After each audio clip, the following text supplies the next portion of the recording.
সেনাবাহিনীকে কখনো রাজনৈতিক হাতিয়ার হিসেবে ব্যবহার করবে না বিএনপি। সাবেক সামরিক কর্মকর্তাদের সাথে মতবিনিময়ে এ কথা বলেছেন দলটির চেয়ারম্যান তারেক রহমান।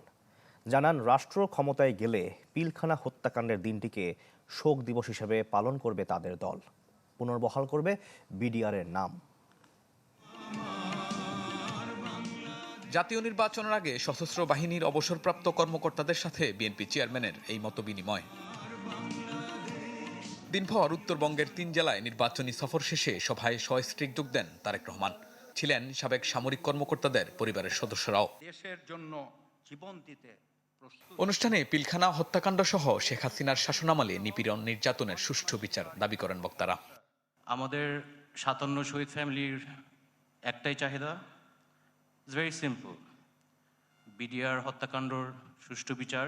তারেক রহমান নির্বাচনে কাঙ্ক্ষিত বিজয় অর্জন করলে আমাদের হারানোর গৌরব ফেরানোর লড়াই সহযাত্রী হবেন।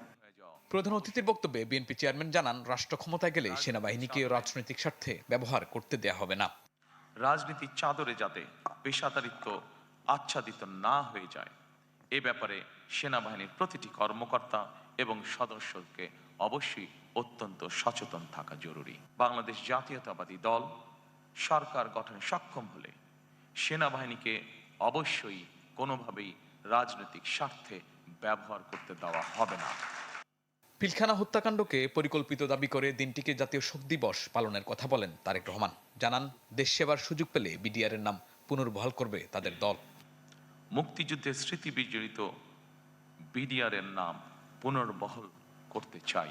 ভবিষ্যতে যাতে কখনোই এই ধরনের ঘটনা না ঘটে, সেই লক্ষ্যে সেনাবাহিনীর সঙ্গে আলোচনা করে বিডিআর পিলখানা সেনা হত্যাযজ্ঞের দিবসটিকে শহীদ সেনা দিবস অথবা সেনা হত্যাযজ্ঞ দিবস অথবা জাতীয় শোক দিবস হিসেবে ঘোষণা করার পরিকল্পনা আমাদের রয়েছে।